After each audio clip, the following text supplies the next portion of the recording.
¿Qué tal? Soy Antonio Barrientos, de la Universidad Politécnica de Madrid, para hacer un ejercicio de modelado y un poquito de análisis de un sistema mecánico.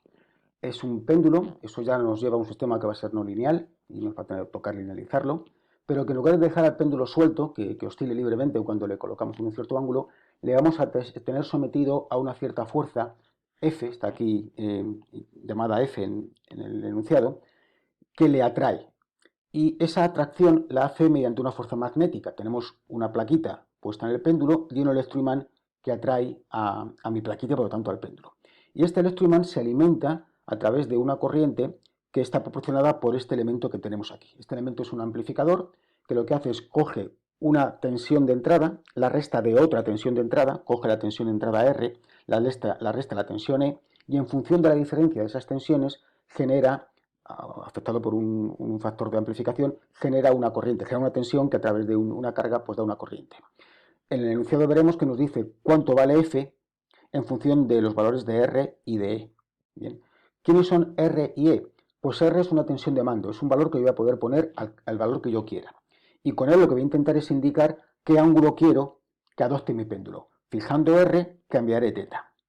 Y en cuanto a E, es una tensión que me da una medida relacionada con el ángulo. E es la tensión que da mi captador, y mi captador es esto que tenemos aquí. Es un potenciómetro, medio potenciómetro, que digamos de menos pi medios a pi medios, que está alimentado entre E y menos E. Y el cursor, la parte que se mueve de ese potenciómetro, está conectada directamente a mi tensión E. Esto es una realimentación. Estamos tomando una medida del ángulo θ y la estamos llevando para compararla con la tensión de referencia y afectar al control de mi sistema. Bueno, pues vamos a ir recorriendo lo que dice el enunciado, que básicamente es que modelemos el sistema, y vamos a ir dando respuesta a las preguntas que nos van haciendo. Lo primero, razonablemente, lo haremos el enunciado, pero vamos a tener que encontrar las ecuaciones. De hecho, si veis, es la primera pregunta que tenemos aquí, encontrar las ecuaciones del sistema. Vamos a leer el enunciado, que es donde nos va a dar las pistas para estas ecuaciones. Bien. Dice, la figura representa un péndulo que es atraído por un electroimán. Péndulo y el electroimán. Con una fuerza F horizontal. ¿Vale? Importante que esa fuerza es siempre horizontal. Y que es proporcional con constante a la diferencia de las tensiones E y R. Ahí tenemos ya literalmente, expresada de manera literal, una primera ecuación que nos dice que F es A por R menos E. Bien, seguimos. Siendo R la referencia, la señal de mando, la que yo quiero fijar, y E una tensión generada por el divisor de tensión del potenciómetro, de este de aquí. Utilizada para medir la posición del péndulo. Vamos a intentar encontrar la ecuación de ese captador, de ese potenciómetro, y es muy sencillo. Fijémonos en que tal y como está definido, voy a hacerme un dibujo auxiliar para que se vea muy claro. Voy a poner en un sistema de ejes, voy a poner abajo, es decir, en el eje de las X, voy a poner lo que vale, a ver, que pongo esto bien, lo que vale el ángulo θ, y aquí lo que vale la tensión que estamos captando con mi potenciómetro. Entonces, fijaros que mi potenciómetro está alimentado entre más E y menos E. Cuando mi péndulo está en vertical, si estuviese en esta posición, el cursor estaría aquí arriba. Y como estamos entre más E y menos E, la tensión sería 0. Cuando θ es 0, fijaros que el ángulo se mide así, ¿vale? Entonces, cuando θ es 0, la tensión es 0. Estamos aquí. Bien, ahora cuando mi péndulo está hacia la derecha del todo, en horizontal, es decir, cuando θ vale pi medios, ponemos aquí pi medios, la tensión que estamos midiendo es, mi potenciómetro tendrá el cursor aquí. Y cuando estamos aquí, mi potenciómetro estará aquí. Por lo tanto, estamos dando una tensión que vale E, mayúscula. Y al revés, cuando tenemos al péndulo totalmente a la izquierda, se ha ido para allá y está a la izquierda del todo, estamos dando una tensión menos E. Luego, cuando es menos pi medios, la tensión es menos E. Como el comportamiento es lineal, es decir, como el potenciómetro es lineal, en posiciones intermedias tenemos una relación lineal a la que estamos marcando. Por lo tanto, esta es la curva, en este caso una recta, que define cómo se comporta mi potenciómetro entre menos pi medios y más pi medios. Si nos salimos de este rango, esto ya no nos funciona porque de hecho, tal como está pintado, daría 0. Estaríamos con el cursor fuera de su recorrido, ¿no? Entonces, en ese rango menos pi medios y pi medios, mi potenciómetro da una tensión E minúscula, que es, si vemos la ecuación de esa recta, vemos que es 2e partido por pi y por el ángulo θ. Ya tenemos la segunda ecuación. Bueno, y vamos a por la tercera. La tercera no nos dice nada el enunciado, salvo que tenemos una masa, el péndulo tiene una masa puntual, toda la masa del péndulo está ahí abajo, de valor m, y que cuando se mueve aparece un rozamiento viscoso B, que nos dice que va a tomar diferentes valores. No nos dice el valor único, sino que vamos a tener después que probar con diferentes valores de la B. Nos dice también las distancias, donde está la masa respecto del punto de giro, esta distancia L, y la distancia P, de donde estamos aplicando la fuerza. Entonces, con eso tenemos que modelar este sistema mecánico, haciendo un equilibrio, en este caso no de fuerzas, porque es de rotación, sino de pares. Entonces, empezamos a igualar los pares que actúan y los pares que aparecen como consecuencia del movimiento. Me voy a tener que ayudar para facilitar la explicación de un dibujo que voy a poner aquí a la derecha, porque voy a hacer una cierta descomposición de fuerzas, y sería esto. Aquí tenemos nuestra masa M,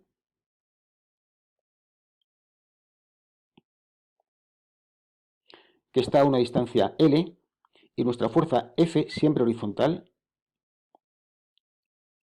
que está a una distancia, o que se aplica a una distancia P. Y aquí está el punto de giro. Bien, entonces, al hacer el equilibrio de pares, voy a tener que considerar los pares que se originan por fuerzas que están en la dirección perpendicular al movimiento, o tangente al giro que está haciéndose. Entonces voy a descomponer esta recta que pinto es la perpendicular a este punto, y esta de aquí es la vertical, ¿no? Si este ángulo, este de aquí, era θ, este ángulo de aquí es θ. Y este ángulo de aquí también es θ. Voy a pintar en otro color las proyecciones para que nos quede más claro. Entonces, si proyecto F, la tenemos aquí. Y esta proyección de F, la pongo en rojo, es F por el coseno de θ. Por su parte, si proyecto M, la tengo que proyectarla aquí. ¿Vale? Y al proyectarla, si la MG, que no la he pintado, la MG, ¿no? Que estaría aquí. Entonces sería M por G, el peso. Pues si la proyecto, la tenemos aquí. Esto será mg por el seno, fijaros que ese ángulo, el θ era este, yo tengo que usar este ángulo, pues será mg por el seno de θ. Bien, con esto voy a intentar hacer el equilibrio de fuerzas, de pares, perdón. No olvidemos, voy a ponerlo así, que aquí hay un rozamiento viscoso B. ¿Vale? Entonces, tendríamos, ¿qué par estoy yo aplicando a mi sistema que se va a mover, ¿no? Cuando yo le aplique ese par? Pues tenemos un par que va a ser F coseno de θ, y por la distancia a la cual, desde donde aplicamos esa fuerza al punto de giro, que es por P. Ese es el par que aplico. ¿Qué pares están apareciendo sin que yo tenga que activamente aplicarlos? Pues en primer lugar tenemos la gravedad. Si queréis voy a poner la gravedad el último por mantener el orden típico. Voy a empezar por la inercia. Cuando mi masa se mueve, aparece una fuerza, un par, en este caso de inercia, que intenta oponerse. Y va a ser m por L cuadrado, que es el momento de inercia, por la aceleración. En lugar de masa por aceleración lineal, momento de inercia por aceleración angular. Aparece también un rozamiento viscoso, que es un par de rozamiento viscoso que intenta impedir que mi masa gire de una manera proporcional a la velocidad. Luego va a ser B por la velocidad angular. Y ahora el par de gravedad. Ese par de gravedad es M por G por el seno de θ y por la distancia que se aplica, por L. Bueno, pues ahí tenemos las tres ecuaciones. Vamos a hacer un recuento de variables para ver que no nos falta ninguna. Las variables que tenemos son F, R, E y θ. Ahí están todas, 4 variables. Como hay 3 ecuaciones, tenemos una variable independiente. Una variable independiente, que va a ser la entrada. La señal que yo tengo libertad para fijarla, y como consecuencia del valor que ponga esa variable de entrada, todas las demás se ven obligadas a tener unos valores o a tener una evolución concreta. ¿Cuál es la variable de entrada de mi sistema? Pues evidentemente en este sistema la variable de entrada es R, que es la que yo puedo y quiero manejar para conseguir que θ, que será mi variable de salida, tuvo un valor concreto. Por lo tanto, todo me cuadra, tengo como variable independiente la R, como salida, variable de salida, esto va a ser la entrada. Como salida tengo teta y todas las demás son variables internas. Bueno, el primer apartado, voy a marcar esto en amarillo, ¿no? Para que lo tengamos aquí bien visible. Era esta, que era encontrar las ecuaciones del sistema. Segundo apartado, pues es la secuencia habitual, que encontremos el punto de equilibrio, en este caso dado por teta igual a 30 grados y que linealicemos en ese punto de equilibrio. Bueno, pues estamos en un punto de equilibrio. Teta es, segundo apartado, teta es 30 grados. Lo voy a poner también como pi sextos, puesto que seguramente tenga que operar en radianes en algún momento y me interesa. Bien, y estamos en un punto de equilibrio, es decir, mi péndulo se queda ahí quieto, está parado. Por lo tanto, si está parado, está equilibrándose el par que hacemos con el electroimán con el par de la gravedad, no hay movimiento, pues teta segunda en ese punto sub cero de equilibrio y teta prima valen cero. Con esto voy a tener que entrar en mis ecuaciones e intentar encontrar las otras tres variables, f, r y e. Entonces nos cogemos la segunda ecuación, la que me hablaba de lo que mide el captador. Y de ahí sacamos directamente cuánto vale sub cero. E sub 0 es 2e, fijaros que, bueno, lo escribo y luego doy valores, 2e partido por pi y por teta sub 0. Como la e, si vamos al enunciado, tenemos aquí, ¿vale? La e vale 10, pues tendremos 20 partido por pi y por la teta sub 0 que es pi sextos. Luego tenemos ya un valor numérico para la e que es 10 entre 3, 3,33.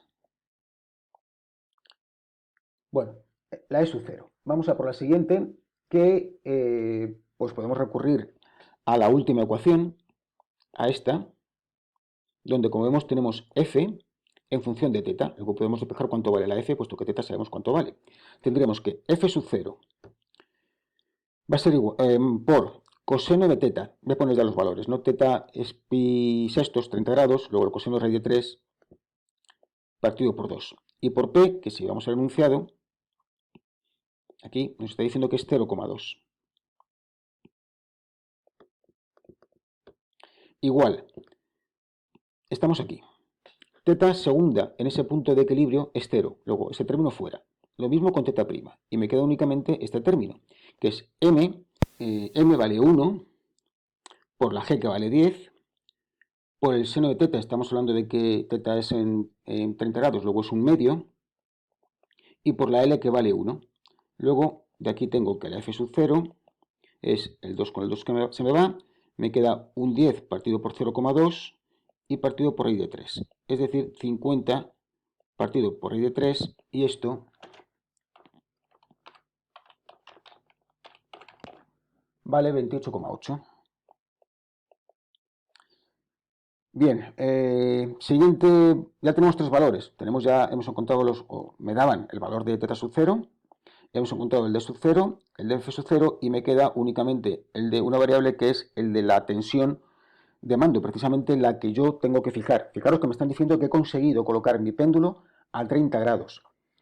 ¿Qué valor he tenido que dar a mi tensión de mando R, a esta tensión de aquí, para que esto valga a 30 grados? Pues esto es lo que vamos a obtener ahora cuando despejemos esta última valor en el punto de equilibrio. Entonces vamos a recurrir a la primera de las ecuaciones, a esta de aquí. ¿Vale? Me dice que f sub 0, que ya sé cuánto vale, que es 28, 28,8 es igual a la A vale 3, vemos aquí en el enunciado que la A vale 3, por la R sub 0, que es la que ando buscando, menos la E sub 0, que vale 3,33. Luego la R sub 0 va a ser 28,8 partido por 3 más 3,33. 28,8 partido por 3 más 3,33. 12,9.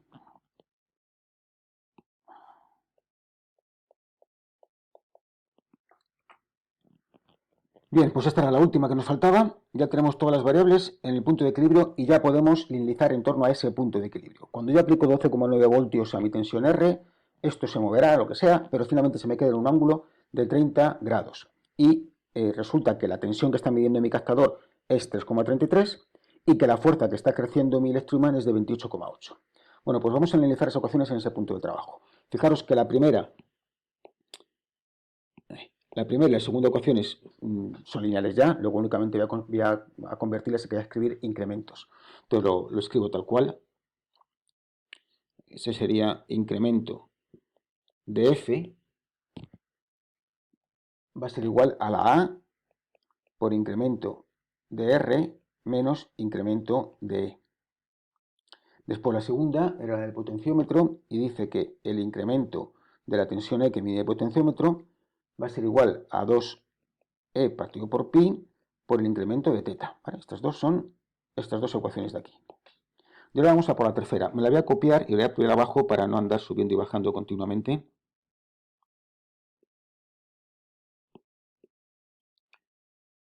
La pongo aquí, luego ya la quitaré porque la vamos a linealizar. Entonces, empezamos a analizar, fijaros, a ver que aquí me he arrastrado algo más y lo voy a quitar. Esta no. Bien, decía que tenemos f coseno de teta por p igual a lo que sea, entonces vamos a analizar primero el término de la izquierda, f coseno de teta por p. Ahí f y teta son variables, p es una constante. Luego al linealizar tendremos que derivar respecto de f, particularizar por el punto de trabajo y multiplicar por el incremento de f. Y después derivar respecto de teta, particularizar por el punto de trabajo y multiplicar por el incremento de teta. Bien, vamos a ello. Como la p es constante, la saco fuera y la pongo aquí como constante. Bien. P igual, derivamos respecto de f y me queda, perdonad, p igual no, p paréntesis. Derivamos f coseno de teta respecto de f y me queda coseno de teta. Particularizamos por el punto de trabajo y multiplicamos por el incremento de f.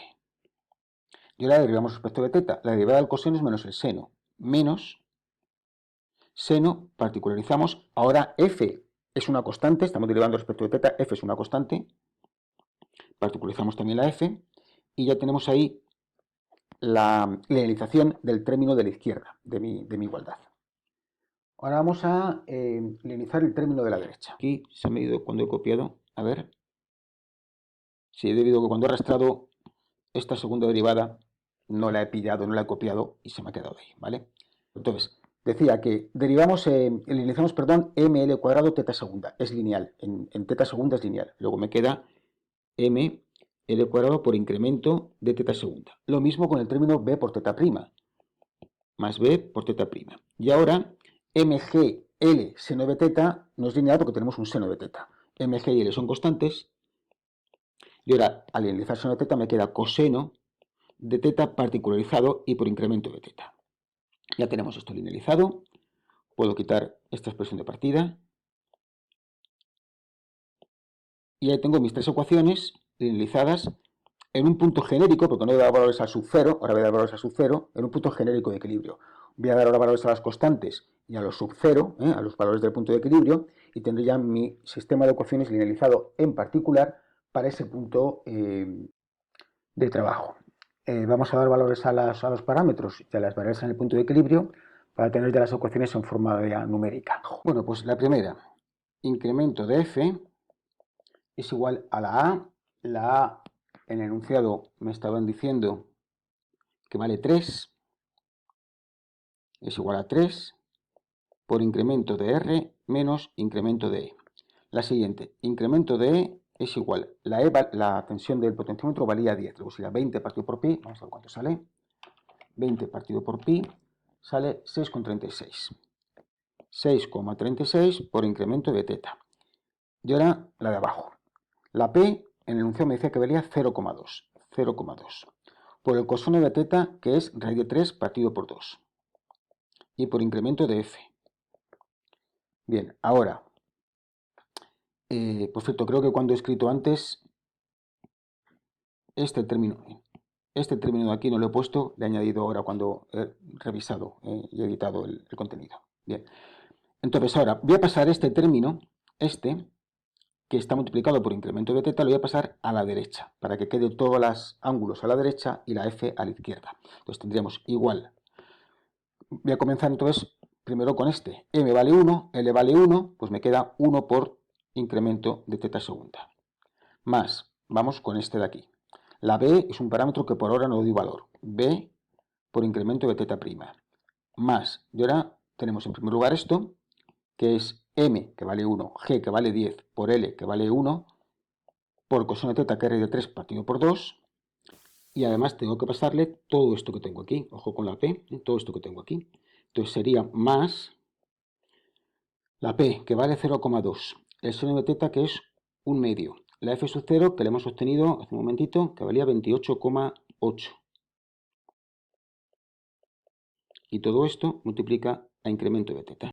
Bueno, y ahora pues damos valores y operamos estas expresiones de aquí, ¿no? Tendríamos raíz de 3 partido por 10, que es 0,173, raíz de 3 es 1,73, por partido por 10 es esto, igual a incremento de teta segunda, más la b, que es un parámetro que ya le daremos valores, incremento de teta prima, y ahora pues todas las expresiones del paréntesis, que es 5 por la raíz de 3, bien, más,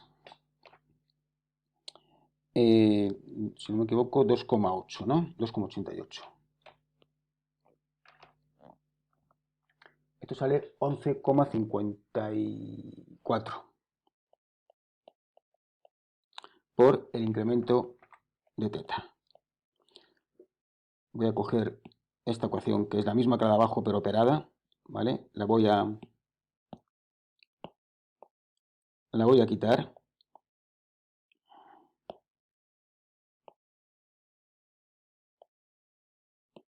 La dejo que por si acaso me hace falta en algún otro momento, pero en fin, en principio son estas tres las ecuaciones que voy a tener que usar, que son las ecuaciones de mi sistema linealizado para ese punto de trabajo. Estas ecuaciones son las que me definen qué pasa cuando, teniendo yo mi péndulo a 30 grados y para ello dando a la R el valor que he obtenido de R sub 0, cuando estando ahí modifico algo el valor de la R. Algo debe ser poco, porque ya sabemos que el modelo linealizado es válido si estamos cerca del punto en el cual hemos linealizado. Si hago que R cambie mucho, mis ecuaciones, estas que he obtenido aquí linealizadas, ya no serían válidas. Habría que cambiar concretamente estos valores de los parámetros, que es donde aparecen condicionados, como veis aquí, ¿vale? Este es un 0, solo me cambiarían estos parámetros. Entonces, estas ecuaciones me valen si no varío mucho el valor de la tensión de mando R. Voy a pasarlas a Laplace, que además el siguiente apartado, si os fijáis lo que me piden en el apartado 3, me dice función de transferencia, relación entre transformada de Laplace de teta y R es función de transferencia, y para eso voy a tener que pasarlo a Laplace. Entonces voy a pasarlas a Laplace ya en el punto 3 para efectivamente encontrar esa relación en función de transferencia a fin de cuentas. Entonces sería f de s igual a 3 por r de s más e de s. La siguiente, e de s igual a 6,36 por teta de s. Y la última, 0,173 por f de s igual, transformada de Laplace de la segunda derivada es s cuadrado y por la teta de s. La transformada de Laplace de la primera derivada sería b por s. Y la de 11,54 por teta, pues 11,54 por teta de s. Ya tenemos aquí mis tres ecuaciones en Laplace, que me van a permitir despejar mi variable de entrada, que es r, con mi variable de salida, que es teta. Podríamos operar ahí mis ecuaciones y eliminar la f y la e, y de esta manera obtener la relación entre teta y r. Pero en lugar de eso en lugar de operar las ecuaciones, voy a hacerlo con diagrama de bloques, que además en este caso pues es muy visual, porque además, en este caso el sistema físicamente, el diagrama de bloques va a representar físicamente lo que le pasa al sistema. Entonces voy a coger estas ecuaciones y las voy a convertir en diagrama de bloques.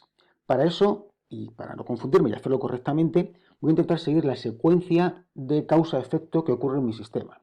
¿Qué es lo primero que hago en mi sistema? Cambio, fijaros en cómo era mi sistema, cambio la R. La R es mi entrada. Entonces, y luego lo que voy a hacer es que la R la comparo con la E y me da como resultado la fuerza F. Entonces, lo que tengo que representar en el diagrama de bloques es, pongo como entrada la tensión R. La comparo con una tensión E que tengo que obtener, ya la obtendré,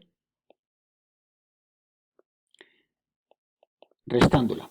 La multiplico, fijaros que estoy usando usando esta ecuación. Entonces la multiplico por 3. 3 era la A. ¿Vale? Pongo aquí el 3. Pero voy a dejar aquí indicado que es la A para que veamos que este bloque que estoy pintando aquí es esa, o sea, todo esto que estoy en este momento pintando aquí es esta ecuación que era el amplificador, ese comparador que comparaba la R con la E, la amplificaba y daba una F. La salida de esto es, como estamos diciendo, la F. Bien, y ahora, ¿cuál es el efecto? Ahora F es una causa. ¿Cuál es el efecto de la F?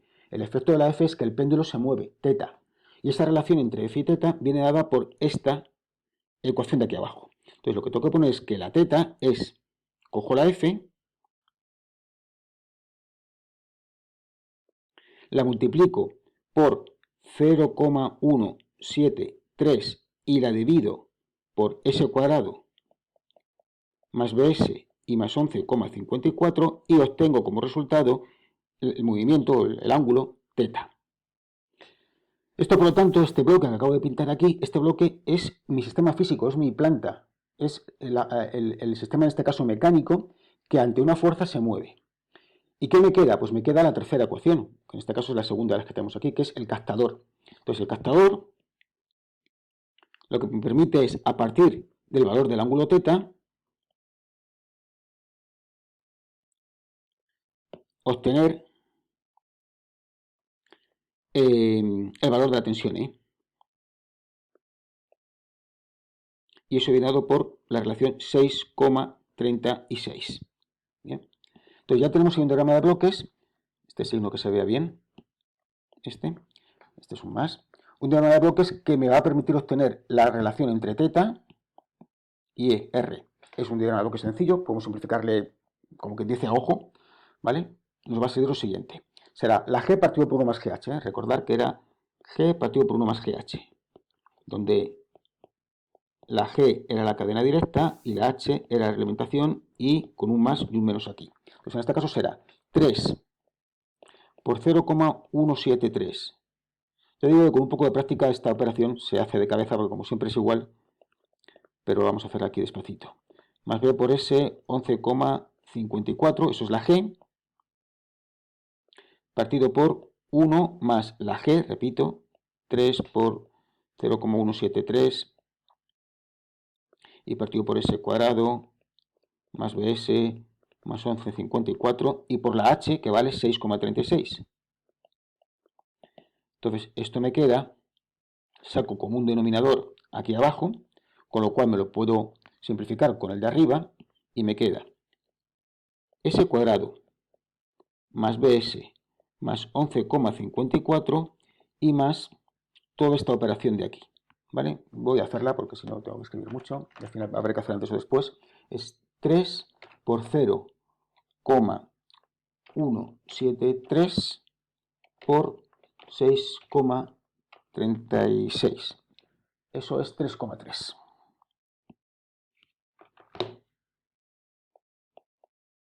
Y arriba hemos dicho que simplificábamos esto con esto, pues me queda el 3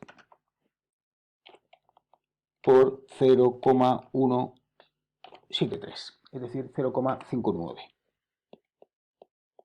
Bueno, por último, la función de transferencia vamos a llamarla MDS, que me relaciona el ángulo que adopta mi péndulo, que es la salida, con la tensión de mando que yo pongo, que es la entrada, es S cuadrado más BS más, bueno, pues lo que me queda es, esto es un más, hacer esta operación. Bueno, se hace de cabeza. 14,84 de arriba 0,519. Como nos han dicho que B va a tomar diferentes valores, pues función de transferencia queda en función de B. Y ahora cuando trabajemos con ello, según lo que valga B, pues tendremos que dar una respuesta a otra.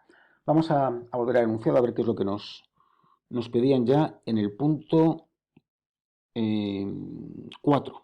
Bien, evolución temporal de teta, del ángulo teta, si R se incrementa en forma de escalón para los 4 valores que me habían dicho de B, que son menos 10, 0, 0,1 y 10. Bueno, pues apartado 4. Primero para B igual a menos 10. En ese caso, en mi función de transferencia, MDS toma la expresión S cuadrado menos 10S más 14,84 y en el numerador 0,519. Lo que nos están diciendo es, vamos a ver qué dice el enunciado, dice evolución temporal, es decir, función del tiempo, de teta, nos piden teta de t, si r de t se incrementa en forma de escalón unitario. Si r, recordáis que r la teníamos en un valor donde estábamos aquí, de 12,9. La incremento en escalón unitario de 12,9 voltios la paso a 13,9 voltios. Me dicen, ¿qué le va a pasar entonces al ángulo teta? ¿Cómo va a evolucionar en el tiempo el ángulo teta? Y es lo que vamos a intentar encontrar. Para b igual a menos 10, b igual a 0, a 0,1 y a 10. Bueno, pues entonces, si la r se incrementa en forma de escalón unitario, es que en todos los casos la r de s es 1 partido por s. Por lo tanto, mi teta de s va a ser 1 partido por s y por la m, que acabo de escribir aquí arriba, s cuadrado menos 10s más 14,84, 0,519. Como me están pidiendo la expresión temporal, no me queda más remedio que antitransformar. Pero vamos a hacerlo con recursos de ordenador, no vamos a hacerlo a mano. Si lo hiciese a mano, lo que haría sería primero encontrar las raíces de s cuadrado menos 10s más 14,84. Si son reales, actuaría de una manera, y si son complejas, actuarían de otra. Vamos a encontrar esas raíces. Lo que podéis hacer es un problema de segundo grado, cualquier calculadora lo va a poder resolver. Si fuese grado superior depende de la calculadora, pero yo no uso ya calculadora y uso directamente mi ordenador. Y voy a hacerlo en esta ocasión lo puedo hacer con MATLAB, pero lo voy a hacer con Wolfram Alpha porque lo tenía ya preparado. Entráis en la página de Wolfram Alpha y con el comando roots, s cuadrado menos 10s, etcétera, nos da la expresión. Ojo que si lo hacéis por defecto, casi voy a ejecutarlo de nuevo, pues no habéis usado nunca Wolfram Alpha. Yo tampoco lo uso mucho, pero en fin, es un recurso que siempre está a mano. Como la respuesta son números irracionales, para darme la exacta me la pone con este formato. Si quiero tenerlo con decimales, de forma aproximada y me lo da con decimales y me sale esto. Muy importante. Dice que las raíces son s igual a más 1,88 y s igual a más 8,11. Es decir, que cuando yo haga esto igual a algo, le voy a hacer igual a 0,519, s menos 1,88 y s era 1,88 y 8,11. S menos 8,11. Digo muy importante los signos. La raíz es s igual a más 1,88. Luego el factor que me aparece en mi fracción simple es s menos 1,88. Para que la raíz sea s menos 1,88 igual a 0, pues es igual a más. Y es muy importante el signo porque cuando yo ahora antitransforme esto, lo que haría si lo hiciese a mano sería descomponer fracciones simples y diría que esto es igual a partido por s más b partido por s más 1,88 más c partido por s más 8,11. Y ahora antitransformaría y me daría lugar un término a. Voy a poner al final un corchete que multiplicará a u sub 0. Más un término b por e elevado a más 1, fijaros cómo se me ha ido la cabeza por la inercia y he puesto esto mal. He puesto aquí un más y aquí un más, cuando eran menos y menos. Os he destacado que tenía que ser menos y la inercia me lleva a poner más. Si no estoy atento yo, imaginad vosotros que estéis menos acostumbrados. Entonces, he elevado a, como me sé la transformada de algo partido por s más a pequeña, y aquí es s menos algo pequeña, pues tengo en cuenta esto. Entonces aquí me queda más 1,88 por t más t por elevado a más 8,11 por t.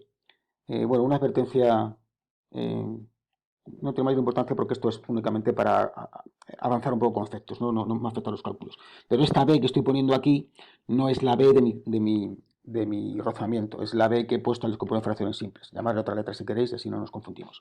Lo que me importa de dónde voy es que cuando el tiempo tiende a infinito, este término elevado a más 1,88 y este término elevado a más 8,11 tienden a infinito. Y mi sistema, mi salida, mi ángulo teta, iría a infinito. Y esto es lógico, porque estamos poniendo un rozamiento negativo.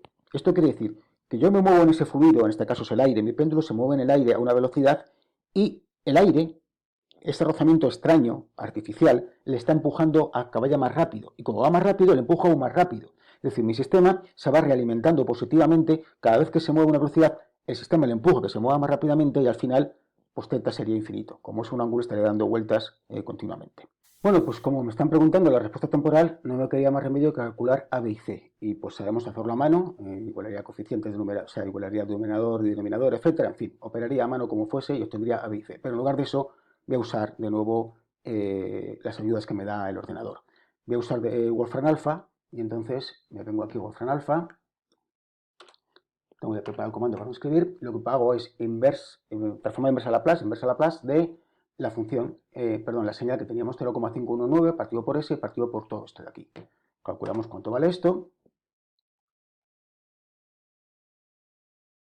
Bueno, y vemos que nos da esto. Vemos que efectivamente aparece un término A, un término de una constante por e elevado a más 1,81 y otra constante por e elevado a más 8,18.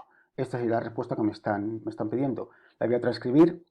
Para no entreteneros, he cortado el vídeo y la he pasado directamente. Esto es la respuesta para el caso de b igual a 10. Ahora hay que hacerlo para b igual a 0. Este ejercicio que me pide que lo haga para b igual a menos 10, 0, etc., es para que veamos cómo afecta el rozamiento a la respuesta. Lo primero que tenemos es que para b igual a menos 10, para un rozamiento negativo, el sistema se hace inestable, se pone a dar vueltas como loco. Ahora para b igual a 0 no hay rozamiento. Mi péndulo cuando se mueve nadie lo impide que se mueva. Entonces mi expresión de θ de s, en este caso sería el 1 partido por s. Fijaros que voy a utilizar esta expresión pero multiplicada por 1 partido por s.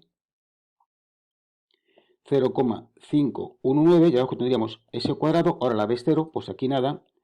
14,84. Esto me da raíces imaginarias puras.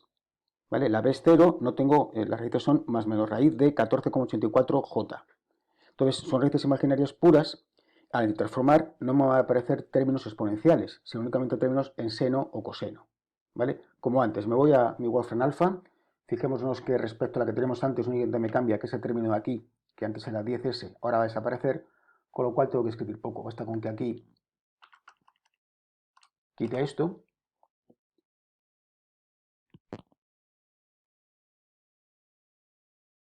Bueno, y fijaros lo que nos pasa. Nos lo está expresando en esta primera resultado como una suma de exponenciales complejas, imaginarias, perdón.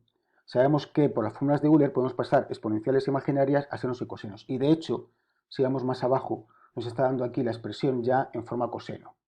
De nuevo, transcribo lo que hay aquí, corto el vídeo para no entreteneros y digo lo que sale. Bueno, pues sí lo tenemos. Bueno, siguiente caso. Nos dicen ahora que la B es 0,1. Hay rozamiento, normalito, es decir, positivo, roza, hay fricción, hace que mi péndulo se vaya parando. Pero es un valor comparativamente pequeño con el siguiente que vamos a utilizar. En este caso, mi θ de S es 1 partido por S y por 0,519 S cuadrado más 0,1S y más 14,84. En este caso voy a usar MATLAB para encontrar la antitransformada. Entonces, vamos a ver. Lo que tengo que hacer es definir S como simbólica. Bien. Y ahora tenemos que definir mi θ de S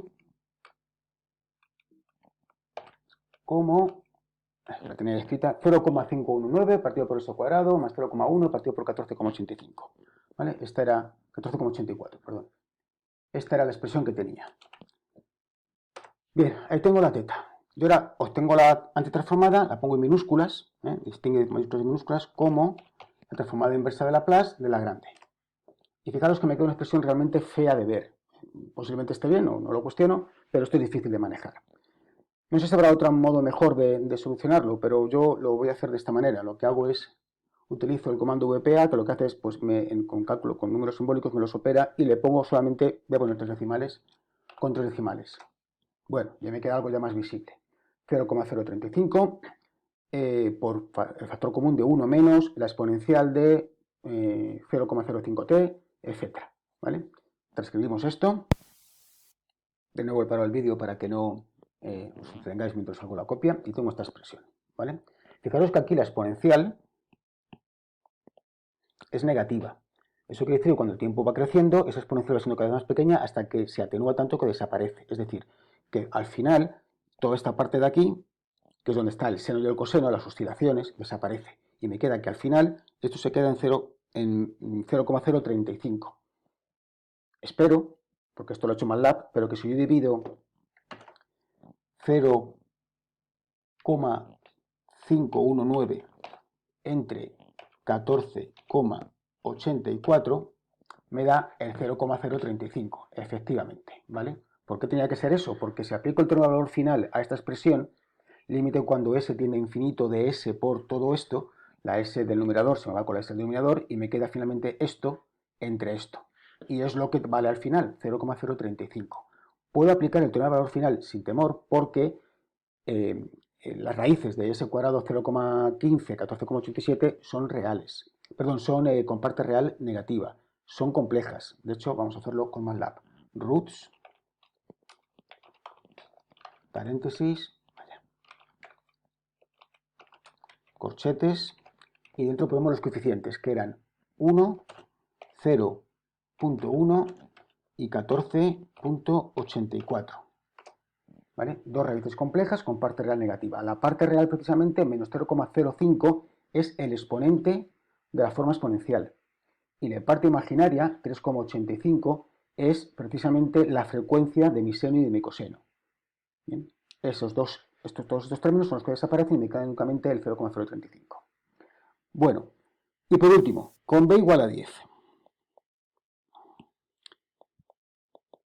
Pues yo creo que es bastante intuitivo pensar que si con b igual a 0,1, cuando yo aumentaba mi tensión de mando, estaba mi péndulo parado, aumentaba la tensión de mando, mi péndulo subía y bajaba, oscilando hasta que finalmente se paraba en un nuevo valor, 0,035 radianes por encima de donde estaba antes. Ahora, si la B es mayor, ese movimiento que va a tener mi péndulo va a ser más lento, va a rozar, va a haber más fricción, va a ser más lento. Y tal vez, no sé si será suficiente, pero tal vez llegue incluso a no oscilar. Es decir, la fricción es tanta que el movimiento ya no tiene esas oscilaciones que teníamos cuando la fricción era pequeña. En este caso, θ de S es 1 partido por S por 0,519 S cuadrado más 10S más 14,84. Si directamente busco las raíces de este polinomio, aquí ponemos un 10. Vale, veo que las dos son reales y negativas. Es decir, son 8, 18 y un 81. Es decir, esto me va a salir algo de la forma. Me he dado cuenta de un error que ahora mismo voy a corregir, pero por ahora sigo para adelante. Va a salir una constante más otra constante partido por S. No, que estoy ya en el tiempo.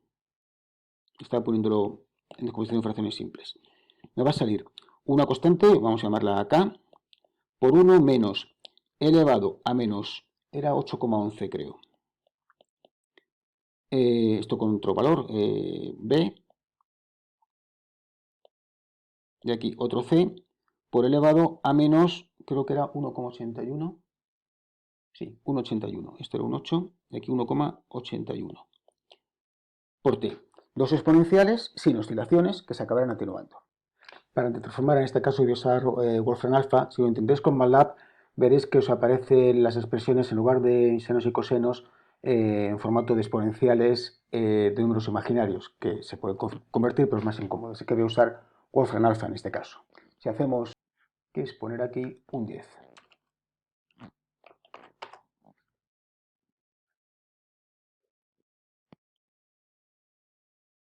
Sí, bien, Wolfram Alpha se de una manera más limpia, ¿vale?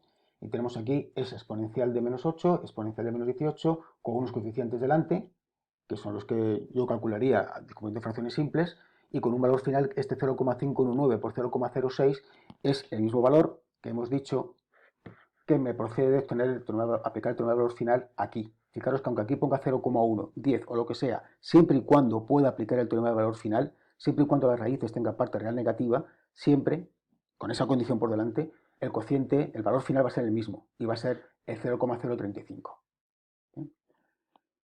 Bueno, ¿qué es lo que me había dejado? Que he dicho, me he dejado algo y tal. Pues, ¿qué es lo que me he dejado? Pues una cosa típica de dejarse, intentar que no se os olvide como se me ha olvidado a mí, que es que mientras que aquí he puesto el incremento, aquí no lo he puesto, etc. Entonces, esto no es la evolución de teta de t, es la evolución del incremento de teta de t.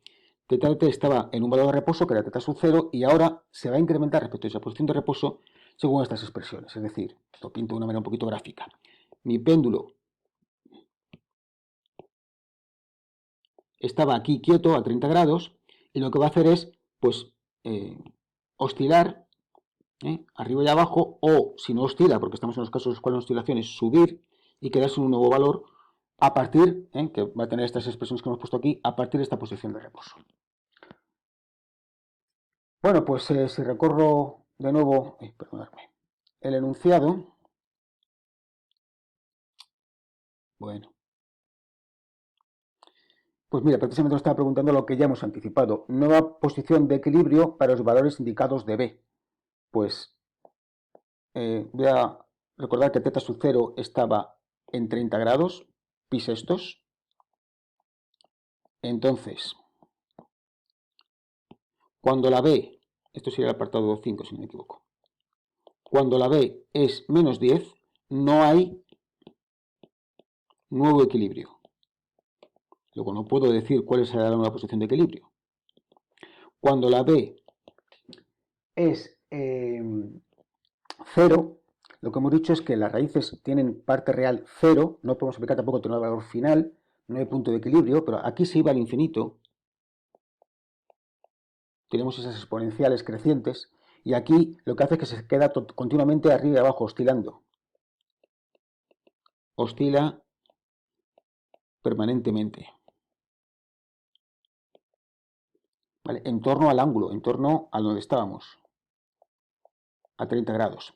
Para B igual a 0,1 y también para B igual a 10, en ambos casos sí que las raíces tenían parte real estrictamente negativa, sí que se alcanzó un valor final, podemos venir aquí a nuestras ecuaciones y hacer que el tiempo tienda infinito y ver lo que sale, pero también por el tema del valor final sabemos que nos queda este cociente, que hemos dicho que era el 0,035. Entonces, el incremento de θ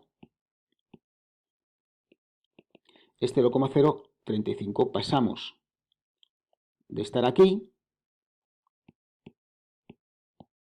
a estar aquí,